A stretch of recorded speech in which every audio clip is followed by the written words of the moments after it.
کرتا ہوں کیونکہ ہم دعا کر سکتے ہیں اور اپنے جو بڑے ہیں ان سے یہ درخواست کر سکتے ہیں کہ سینٹی پرویل کرے اور اللہ تعالیٰ ان سب کو ہدایت دے اور یہ سب اپنی اپنی انا کو چھوڑ کے ایک ایک سٹیپ پیچھے ہٹیں اور تھوڑا سا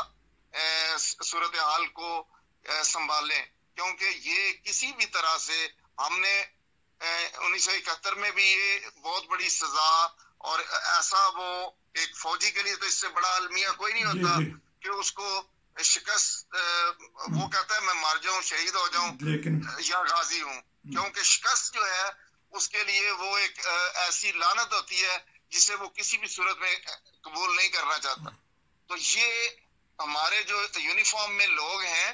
یہ بہت باوقار شعبہ ہے اور اس کی عزت تکریم تمام لوگوں پہ پولیٹیکل لیڈرز پہ بھی ہے، لیکن پرابلم یہ ہے کہ چونکہ ماضی ہمارا ایسا داغدار رہا ہے کہ اس کی وجہ سے ابھی جو پریزنٹ سچویشن ہے اس کے اندر انفارچونیٹلی یہ ہوا ہے کہ پوری قوم کا جو ایک سیگمنٹ تھا جس میں اب پی ڈی ایم کی سپورٹ والے لوگ تھے وہ پہلے الینیٹ رہے اور وہ فوج کے خلاف اور ادارے کے خلاف اور جرنیلوں کے خلاف بات کرتے تھے. اب وہ رول ریورسل ہو گئی ہے جب سے یہ رجیم چینج ہوئی ہے. تو اس میں میرا اپنا ذاتی تجزیہ بھی یہ ہے اور میری یہ دعا اور ریکویسٹ ہے کہ ہمیں حقیقی معنوں میں نیوٹرل ہو کے پاکستان فرسٹ پہ قائم ہو جانا چاہیے اور جو سیاسی لیڈرز ہیں چاہے وہ خان صاحب ہیں چاہے پی ڈی ایم کے لیڈرز ہیں ان کو اپنے ذاتی مفادات کو کچھ دیر کے لیے پسے پشت ڈال کے آپ دیکھیں ہمارا جیسے آپ نے فرمایا کہ معاشی استحکام نہیں ہے، کیونکہ سیاسی استحکام نہیں ہوگا تو معاشی استحکام نہیں آ سکتا. لیکن اس سے بھی پہلے جو ہمارا استحکام پاکستان موومنٹ کا جو آبجیکٹو ہے وہ یہ ہے کہ ہم یہی شروع سے بات کرتے آ رہے ہیں کہ سب کے لیے قانون ایک ہونا چاہیے، طاقتور کے لیے کمزور کے لیے، جن کو ہم مائنورٹی کہتے ہیں یا جو لوگ کم ہیں اکثریت میں 3% پاکستانی ہیں ان کے جو حقوق غصب کیے گئے ہیں وہ آئین کے اندر دی ہوئی گارنٹیز کے اگینسٹ ہے. اور یہی نقطہ ہم اٹھا کر کے یہ ایک عالمی سچائی ہے اور اپنے دوستوں کے سامنے میں نے تو ہائیسٹ لیول پہ بھی اپنے دوستوں کے سامنے یہ بات رکھی ہے اور ان سے ریکویسٹ کی ہے کہ ہمارے پاس جرمنی کی نظیر ہے، بہت ساری دنیا کے ممالک کی نظیر ہے کہ یہاں پہ بھی انہوں نے جیوز جو تھے وہ ایک قوم کا حصہ تھے لیکن ان کو مذہب کی بنیاد پہ ڈسکریمنیٹ کر کے ان کے خلاف ایکشن کیا گیا اور اس کی سزا اس قوم نے بہت بھگتی اور اس کے بعد انہوں نے یہ ریئلائز کیا اور آج یہ ایک زندہ قوم ہے اور انہوں نے اپنی اس ایکسپیریمنٹ سے یہ ثابت کر دیا ہے کہ جو مذہب ہے یا کوئی بھی کسی بھی بنیاد پہ جو ڈویژن ہے یا نفرت وہ نہیں ہونی چاہیے. اور میں اس میں یہ ضرور کہوں گا کہ خان صاحب کو بھی کیئرفل ہونا چاہیے. اس کے لیے جو لیگل ایونیوز ہیں وہ انہوں نے پہلے ایکسپلور کرنے کی کوشش کی ہے. کچھ انفارچونیٹ ہے کہ ہمارا جو جوڈیشل سسٹم ہے اس کی بھی کریڈیبلٹی ہر کسی نے اس حد تک ٹینٹ کر دی ہے اور وہ کمپرومائز ہے کہ کسی بھی ادارے پہ اعتبار ہی نہیں رہا. تو اس لیے اگر پراپر فورم پہ یہ چیز جوڈیشل کمیشن کے ذریعہ سے یا پارلیمنٹری کمیشن سے اگر تو ان کے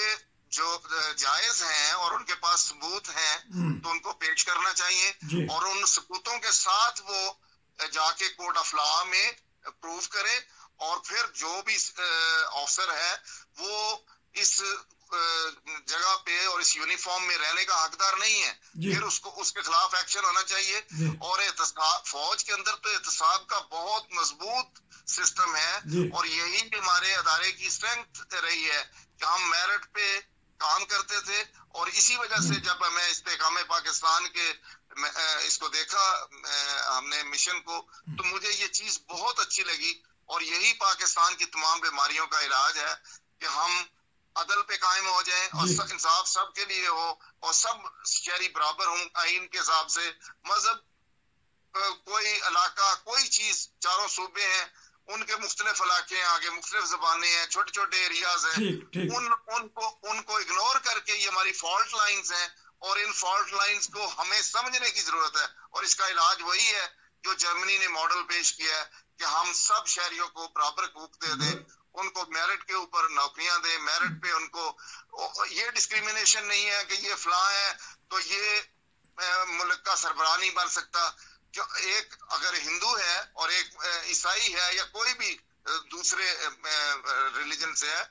تو اس کو پاکستان میں اگر وہ میرٹ پہ ڈیزرو کرتا ہے, وہ اپنی پبلک سروس پبلک کے سامنے پیش کرتا ہے اور وہ کہتا ہے کہ دیکھیں یہ میری پالیسیز ہیں, میں اپنے وطن کے لیے اپنی قوم کے لیے یہ چیز کروں گا, تو وائی ناٹ گیو ہم اے چانس. بہت ساری دنیا میں یہ ہو رہا ہے. تو یہ جو چیز ہے کہ ہم نے مذہب کی بنیاد پہ پاکستان کو, ٹھیک ہے یہ لا الہ الا اللہ کے نعرے پہ بنا تھا, لیکن اس کے ساتھ ہی جو بانیے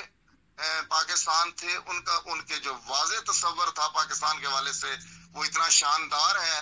کہ اس پہ رشک آتا ہے. اور وہ ایسے ویژنری لیڈر تھے کہ میرا خیال ہے وہ ایسے لیڈر کی نظیر دنیا میں بہت کم ہے. اور ہم نے بدقسمتی پاکستان کے جو آج 75 سال کا آپ نے ذکر کیا ہے وہ یہی ہے کہ ہم نے ان کی رستے کو چھوڑ کے مفادات کو میں اور تقسیم ہو کے ہم اپنا نقصان کر رہے ہیں. ہاں جی, آپ نے 10 منٹ کا بڑا زبردست تبصرہ کر دیا, جاندار تبصرہ. یہ بتائیے گا کہ اب سپاہ سالار کو کیا کرنا چاہیے, کیونکہ حالات بگڑ چکے ہیں. جس طرح آپ نے کہا کہ بیک فٹ پہ ہر کسی کو جانا چاہیے. فوج تو بہت قربانیاں دے رہی ہے, غازی بھی بن رہے ہیں, شہادتیں بھی ہو رہی ہیں, ہمارے سیکورٹی ادارے پولیس بھی شہادتیں دے رہی ہے, سول لوگ بھی مر رہے ہیں, ہمارے اساتذہ بھی مر رہے ہیں. تو اب تینوں چاروں کو بیٹھ کے آخری اس کا حل کچھ نہ کچھ تو نکالنا پڑے گا. استحکام پاکستان کے لیے, پاکستان کے لیے کچھ نہ کچھ تو کرنا پڑے گا. 2 منٹ پلیز اگر بتا دیں گے تو پھر انشاءاللہ نیکسٹ ٹائم آپ سے ایک اور میں بھرپور تبصرہ لوں گا. سر یہ ہے کہ یہ جو ہمارے مسلح فوج کے سربراہ ہیں اس وقت ہماری سینیئرٹی کے ہیں اور یہ ہمارے پوسٹمیٹ تو نہیں ہے لیکن اسی سینیئرٹی پہ ہیں, اس لیے میں ان سے بہت ادب سے یہ درخواست کروں گا کہ وہ سب سے پہلے اپنی قوم کا اور پاکستان کا مفاد دیکھ کے تمام پولیٹیکل پارٹیز کو ایک نگاہ سے دیکھیں, کسی کے ساتھ اور اپنی ذاتی جو بھی ایشوز ہیں ان کو کمیونیکیٹ کر کے بیٹھ کے اور طریقے سے ریزالو کرے. اور جو ایشوز ہیں جہاں پہ کانفلکٹ آ رہا ہے, جہاں کیونکہ پولیٹیکل لیڈرز جو ہیں یا پولیٹیکل پارٹیز ہیں ان کے جب مفادات کو نقصان پہنچتا ہے اور وہ سمجھتے ہیں کہ اس کے اندر فوج کے ایلیمنٹس کا بھی اثر و رسوخ ہے اور وہ ان کی آشیرواد حاصل ہے پی ڈی ایم کو, اور اسی طرح پہلے پی ڈی ایم کو یہ شکوہ تھا. میں بالکل اس میں کرسٹل کلیئر کہتا ہوں کہ نہ ووٹ جائز تھا نہ آج جائز ہے, اور اگر یہ صرف الزامات ہیں تو پھر اس کو جس طرح کہتے ہیں کہ جسٹس جو ہے وہ ہوتا ہوا نظر آنا چاہیے, اور پرسپشن جو ہے وہ بہت اسٹرانگ ہوتی ہے, وہ ریالٹی سے زیادہ اسٹرانگ ہوتی ہے. تو خدا کے لیے پھر اس اپنی پرسپشن ہے فوج کی, اس کا جو وقار تھا, جو لوگوں کے دلوں میں محبت تھی, اس کو ریوائیو کرنے کے لیے جو بھی نیسیسری سٹیپس ہیں. اور میں سمجھتا ہوں کہ فوج کے ادارے میں تھاٹ پروسیس ہوتا ہے, تھنک ٹینکس ہوتے ہیں, اور وہ اپنی سول سرچنگ کرتے رہتے ہیں اور احتساب کا پروسیس بھی انیشیٹ کرتے رہتے ہیں. جہاں پہ ضرورت ہے وہاں احتساب کرے اور اپنے آپ کو ٹرانسپیرنٹ اور کلین رکھ کے بائی پارٹیزین ہو کے بالکل صحیح معنوں میں جس کو کہتے ہیں حقیقی طور پر وہ غیر جانبدار ہو جائے کہ کسی کے طرف بھی لیننگ نہیں ہونی چاہیے, کیونکہ یہ پاکستان کی فوج ہے, یہ قومی فوج ہے, اور ہماری قومی فوج ہونے کا یہ ہے کہ ہر پاکستانی ہم سے محبت کرے اور ہمارے پیچھے کھڑا ہو, کیونکہ فوج جنگ نہیں جیت سکتی جب تک کہ اس کے پیچھے قوم نہ کھڑی ہو. جانبداری کا مظاہرہ نہیں ہونا چاہیے. آخر میں یہ بھی بتا دیجیے گا, ورنہ کے بعد بہت کچھ ہوتا ہے. ورنہ کیا ہو سکتا ہے اور کیا ہوگا؟ دشمن تو بالکل طاق میں بیٹھا ہوا ہے. آگے ہم نے ایک ملک گواہ بیٹھا ہے, آدھے ملک گواہ بیٹھے ہیں, 1 لاکھ کے قریب بندے مروا بیٹھے ہیں دہشت گردی میں. ورنہ کیا ہوگا یہ بھی ذرا تھوڑی سی وارننگ دے دیجیے گا. ورنہ یہ ہے کہ اللہ تعالیٰ ہمارے ہمارے ملک کی حفاظت کرے. دیکھیں جو انڈیکیٹرز ہوتے ہیں، جو اسٹڈیز لوگوں نے، ہم نے ہسٹری پڑھی ہے، اس کے اندر تمام کے تمام جو انڈیکیٹرز ہیں وہ سارے کے سارے منفی جا رہے ہیں، اور پاکستان کا وقار کمپرومائز ہو رہا ہے. نہ آپ انٹرنیشنل کسی انسٹیٹیوشن میں اسٹرینتھ کے ساتھ بات کر سکتے ہیں جب، اور اکنامکلی پورا دنیا میں بھی اس وقت جو دنیا ملٹی پولر ہو رہی ہے، اور اس کے اندر چائنا کا جو ایلیمنٹ ہے، یہ بھی ہے کہ چائنا اور رشیا کا ایلیمنٹ اور ویسٹ کا آپس میں جو کانفلکٹ ڈیولپ ہو رہا ہے، اس کے ساتھ بڑی حکمت سے ہمیں نیویگیٹ کرنے کی ضرورت ہے. اور جو جیسے آپ نے کہا ہے کہ ورنہ یہی ہے کہ دشمن تو تیار بیٹھا ہے، اگر وہ اس کو ہم موقع فراہم کریں گے تو پاکستان وہ ہر جو بری سوچ سکتے ہیں وہ کرنے کے لیے تیار بیٹھے، اور ہم پھر جس وقت آپس میں تقسیم ہو جائیں، اندرونی طور پر کمزور ہوں، تو آپ بیرونی محاذوں پہ اپنا افیکٹو دفاع نہیں کر سکتے. اور پاکستان کے اندر اللہ کا فضل سے اتنا پوٹینشل ہے، اور مجھے تو افسوس ہوتا ہے کہ ہماری یہاں صورتحال اتنی ڈاؤن چلی گئی ہے. ہم کمیٹی آف نیشنز میں ہمیں بہت آگے فرنٹ پہ دیکھنا ہے، اور اسی لیے یہ استحکام پاکستان کی جو ہم نے موومنٹ چلائی ہے، اس کا بنیادی ایم ہی یہ ہے کہ پاکستان کی آرم فورسز اور پاکستان کے وقار کے لیے ہم ہر ممکن حد تک آگے جائیں، اور عوام کے اندر شعور اور اویئرنیس پیدا کریں، اور تمام بھائیوں کو بتائیں کہ اس بیماری کا سلوشن کیا ہے. اور بیماری کا سلوشن پھر میں آخر میں یہی کہوں گا کہ یہی ہے کہ عدل و انصاف ہو سب کے لیے. زبردست. ناظرین، یہ آزاد محمود صاحب تھے، پہلی دفعہ بولے اور خوب بولے ہیں، کھڑاک کر دیا انہوں نے. چائنا کے وزیر خارجہ ہمیں آ کے سمجھاتے ہیں ہمارے گھر میں گھس کے کہ بندے بن جاؤ، آپس میں اتفاق کرو، دنیا کدھر چلی گئی ہے. کسی وجہ سے تو وہ بولے ہیں. یہی آزاد محمود صاحب کہہ رہے تھے کہ اتفاق کریں.